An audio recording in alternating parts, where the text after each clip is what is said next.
Hello, everybody. Welcome back. This is Wolfang. Today is May the 4th, Saturday afternoon. Another gloomy day here in Cincinnati. Hopefully, summer will get here soon. This rain's getting a little old. So, this is a continuation from last week. Talking about either starting a prepper group or joining one. And this is part two, and I'm going to talk about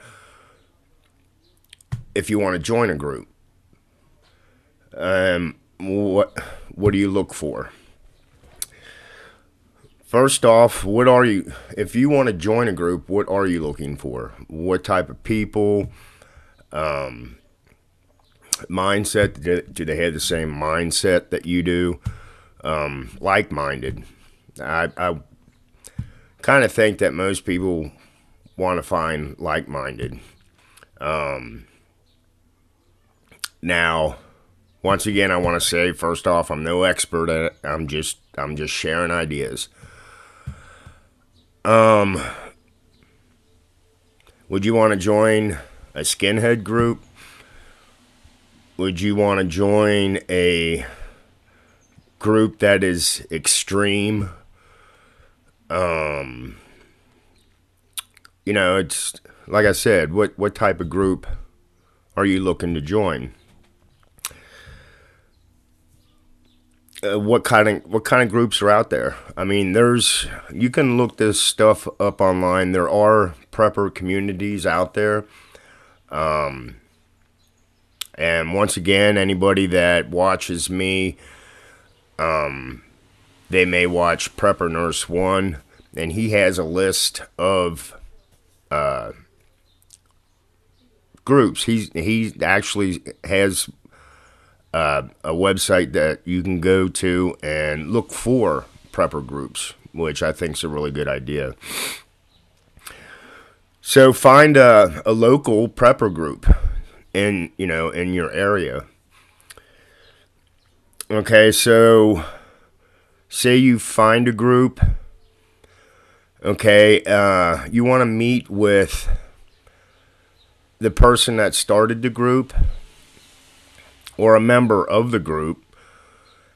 Meet at a local coffee shop or maybe go out to lunch, but sit down and talk to the people. You might meet one or two of them you might want to talk to and find out what their goals are.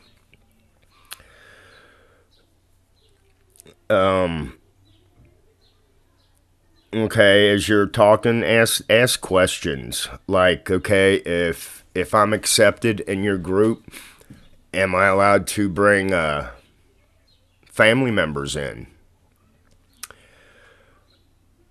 Or are they only taking, say they're a big group, say maybe there's 25 people in the group and they don't want to go past 30 people in their group. So if they're interviewing you and it's like, well, I have my wife and I've got 3 kids from the age of 5 to 14. Are they willing to take on the whole family, or are they just looking for individuals? Another question would be, okay, say I'm accepted into the group. Would I be allowed to recruit somebody? Say, hey, I know somebody who's got some good skill sets. You might want to check Joe Smith out. Will they allow that? Another one is, okay, if you're going to join a group, what is their membership to join? Say they have 2 meetings a month. And they're like, well, if you want to join, you have to you have to help, maybe cut the grass or help do some canning, or you need to attend so many meetings. What would their membership be? Because I don't really think they're going to say, oh yeah, come on in, Joe Smith, just join our group. There's going to be expectations, they're looking for people with skills. They don't want somebody that's a hothead. I wouldn't want a hothead in my group. Now, granted, when shit hits the fan, there's that stress factor is going to be there. Is the group, and I'm reading from my notes because I do write notes, is the group ruled by a single person or a committee? And if it's a large group and you just have one person that is the leader, that's a lot of responsibility on one person. Okay, so like I said, is the group ruled by one person or is there a committee? Are these positions permanent? Or are the leaders and members elected by the group? Kind of like any other city council, how we vote for our supposed leaders at the White House. I'm not going there though.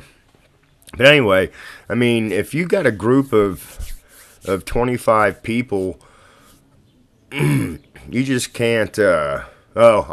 I'm going to be the leader, or I'm going to do this. Everybody has to get together. You have to sit down and discuss. The right person for the right job. Another question that came up, is there a required or preferred skill, education, or background? Right now, there's people out there getting groups together just in case shit does hit the fan. So right now, if I had a group and I'm taking new members in,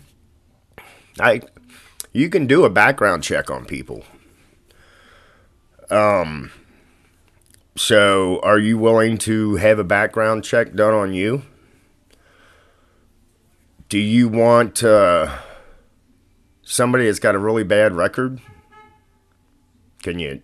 I'm just saying. Like I said, I'm throwing stuff out there.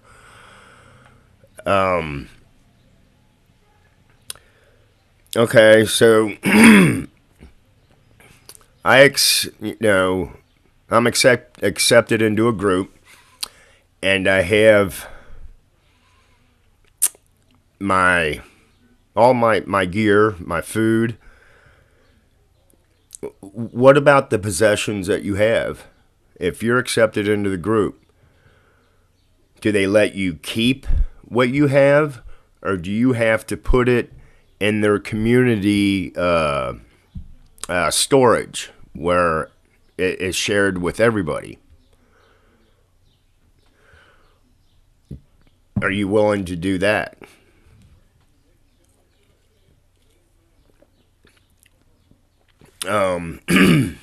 If they say there's an age limit, okay,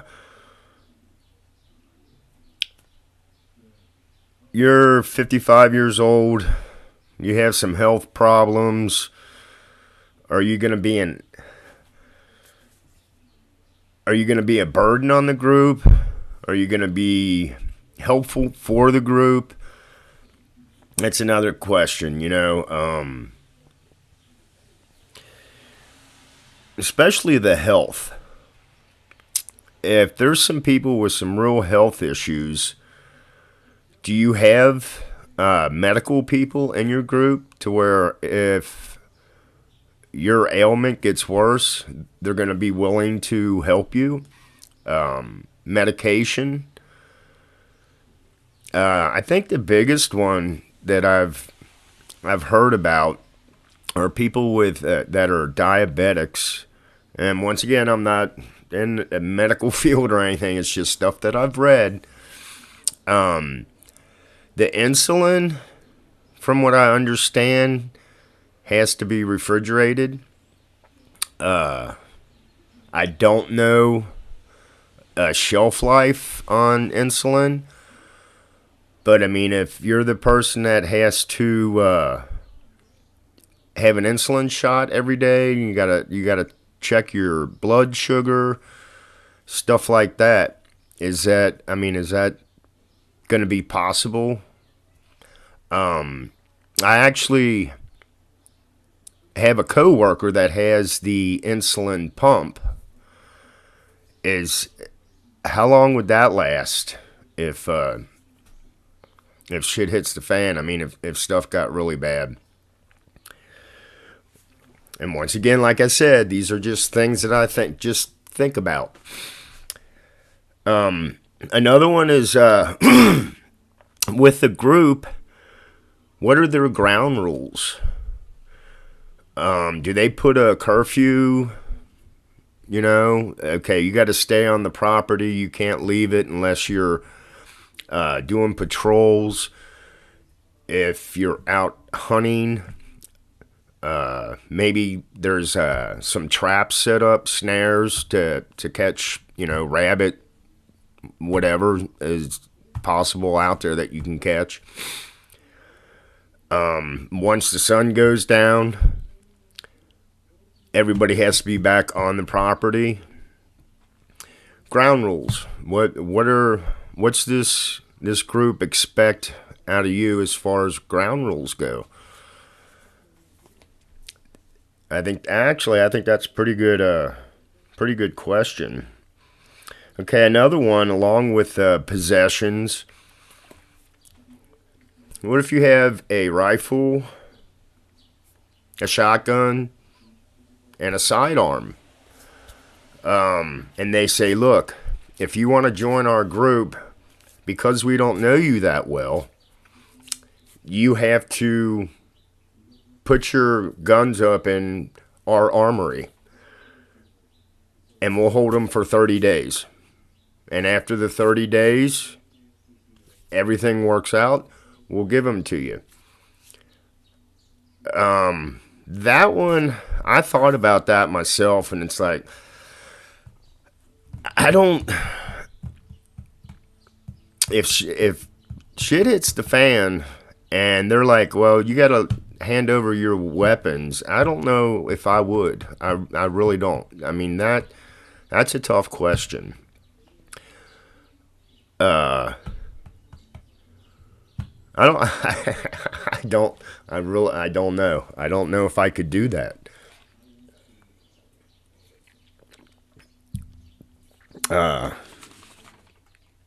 Let's see, what else do I have here? Oh, okay. As far as the group that you're looking to join, ask them if they have meetings. If they have meetings once a month, twice a month, and what do they talk about at the meetings? Survival skills. Do they have people in the group that can actually teach? Teach how to start a fire. Teach how to purify water.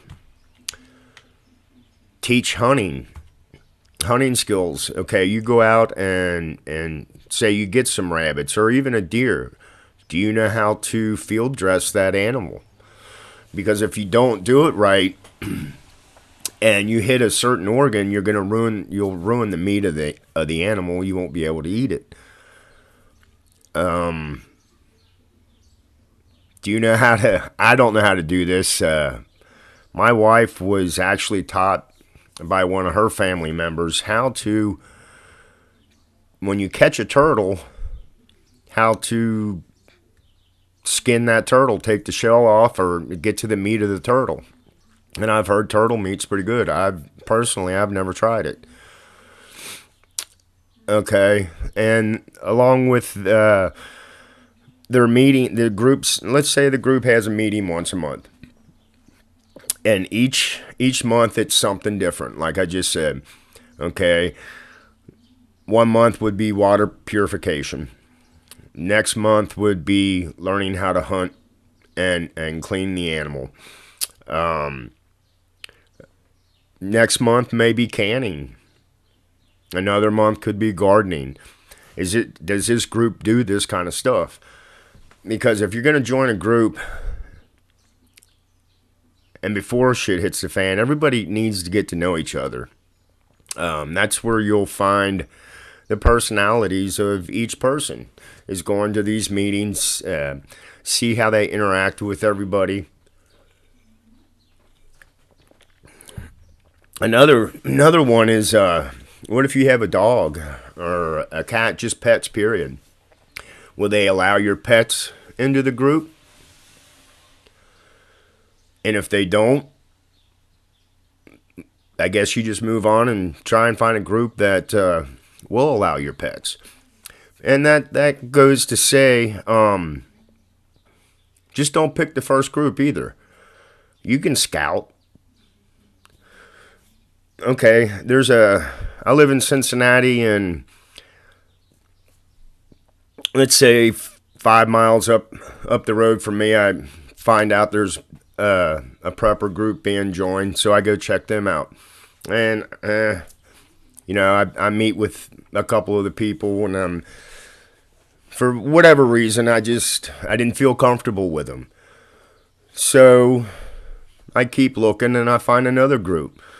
And for whatever reason, I don't like that one either. I mean, you have options right now. Because if shit does hit the fan, it's going to be a little too late to be looking for groups. I think once a group is formed and stuff has gone down, are they going to be willing to take on anybody at that time?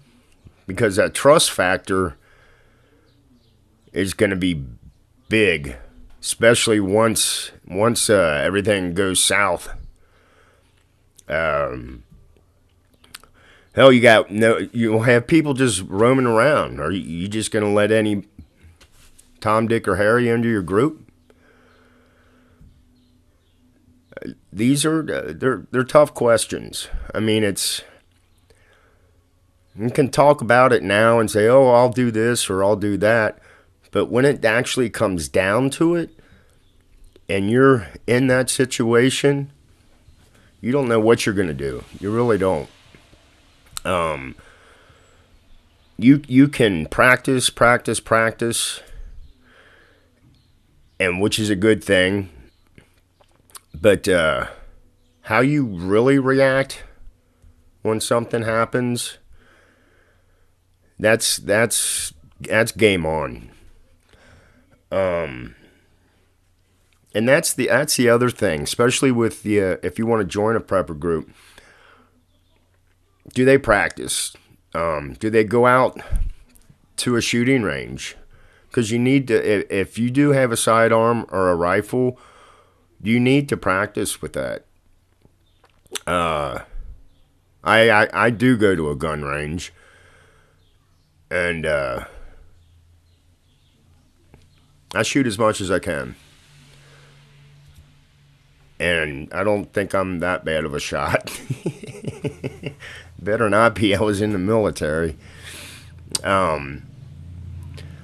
But practice everything. I mean, even medical. You can do like simulations. Okay, say somebody's got the broken arm. Do you know how to put a splint on? Somebody's got a bad cut. Because accidents happen. Somebody could be in the kitchen, slicing an onion, and oops, they almost cut their finger off. Are you going to know how to deal with that? There's so much that to think about when it comes to this stuff. And there's a lot of videos on YouTube about this stuff too. And I've been kind of roaming around checking it all out, and it's interesting. Everybody has different ideas. Some people come off a little harsh. Some people are laid back. I try to be laid back. I try to keep it simple as possible. I'm no big tech person or anything like that. And like I've said in the past, I still get a little nervous when I get in front of the camera. It's still weird. I'm new to this, but I enjoy it. I like sitting here and sharing ideas. You know, it'd be really nice if we could all actually get together and sit around. You know, go to a restaurant or go to a coffee shop or something, and just sit and share ideas. You know, just that what if scenario. What kind of skill set? What kind of skills do you have? What do you know? I've did construction all of my life. Oh, somebody's blowing my phone up. New message is received from wife. New message is received from Leslie. Anyway, but as far as skills, okay, I was in the Navy, and I was an iron worker. I know how to arc weld. That's what I took in my A school. And along with the arc welding, they taught us gas welding, soldering, all that kind of stuff. But before I went in, I worked in a lumber yard and built roof trusses and floor trusses. So I've did construction all my life. I think that I would be an asset to a prepper group for the knowledge that I know. And then I also have the other skills that the military had taught us. So, just saying that, if you're looking to join a group, maybe write down some questions. Have questions ready, so when you meet up with, whether it's one person or you talk to two, and ask them, say, what, as far as your group goes, what do you guys expect from the people that join your group? And then, are there people in the group that have skill sets that they can teach other people? Stuff like that. So, I'm going to end that there. But like I said, I just want to share thoughts, ideas. I could probably ramble on more, but I don't want to make it too long. But like I said, this is part 2 of either starting a group or joining a group. So, I hope some of the information that I shared today was helpful. Some of it that I read, I looked up, but, it made sense to me. So, like I said, I just want to pass it on. And anybody out there that watches my videos, and they also watch Prepper Nurse 1's videos, I will chat with you guys tomorrow when he does his live feed. So anyway, you guys have a good Saturday, and I hope you guys check out my video for next week. I don't know what it is yet. It's always a surprise. You guys have a safe Saturday, and I will talk to you all later. Bye.